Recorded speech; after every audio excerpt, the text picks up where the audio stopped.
Ductless Secrets Revealed, brought to you by the Heat Pump Store.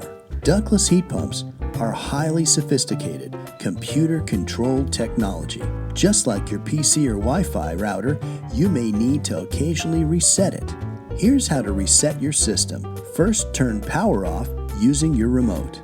Next, cut power to the outside unit at its circuit breaker and leave off for at least 2 minutes.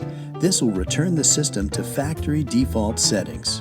Once power is restored to the outdoor unit, turn the system on using the remote. It will take 3 or more minutes to begin operating. You did it! For more great tips of using your ductless heat pump, like or follow the Heat Pump Store.